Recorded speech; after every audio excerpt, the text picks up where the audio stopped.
Hi అందరికీ. ఇక్కడ పిల్లలకి బాక్సులకు లంచ్ పెట్టేస్తున్నాను అనమాట. ఇక మిగిలిన స్టోరీ కంటిన్యూ చేసేద్దాం. 7 పిల్లలకి మంచి చెడు, వాళ్ళకి జ్వరాలు వచ్చినా రోగాలు వచ్చినా వాళ్ళని పెంచడానికి కష్టపడి వాళ్ళ భార్యాభర్తలు చాలా ఇబ్బందులు పడుతూ పిల్లలు ఒక స్టేజ్కి తీసుకొచ్చిందాక ఈ ఊర్లో ఉంటే మనం ఎన్ని రోజులున్నా ఇలాగే ఉంటాం, వీళ్ళందరికీ మంచి భవిష్యత్తు కావాలని ఆవిడ ఒక పట్టణం తీసుకొచ్చిందంట.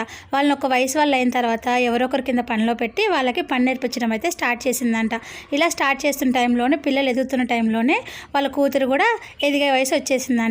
కాబట్టి ముందుగా ఈ మిగిలిన 6 మగపిల్లలు ఉన్నారు కదా, వాళ్ళ పెళ్ళిళ్ళ గురించి చెప్పడం స్టార్ట్ చేసింది.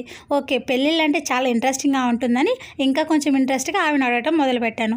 దీంతో ఆవిడ వాళ్ళ ఫస్ట్ కొడుకు పెళ్లి దగ్గర నుంచి స్టార్ట్ చేస్తూ ఉందన్నమాట. వాళ్ళ స్టోరీ చెప్పింది, కానీ మీకు అదంతా వింటే బోర్ కొడుతుంది కదా, అందుకని మధ్య మధ్యలో కొన్ని వదిలేసి కొన్ని మెయిన్ ఇంపార్టెంట్ మాత్రమే చెప్తున్నాను. ఆమె పెద్ద కొడుకు పెళ్లి దగ్గర నుంచి స్టార్ట్ చేసింది కదా, మిగిలిన స్టోరీ నేను కంటిన్యూ చేయాలంటే వీడియో నచ్చితే లైక్ చేయండి, అలాగే సబ్స్క్రైబ్ చేసుకోండి. ఈవినింగ్ వచ్చే వీడియోలోకి చూసేసేయండి.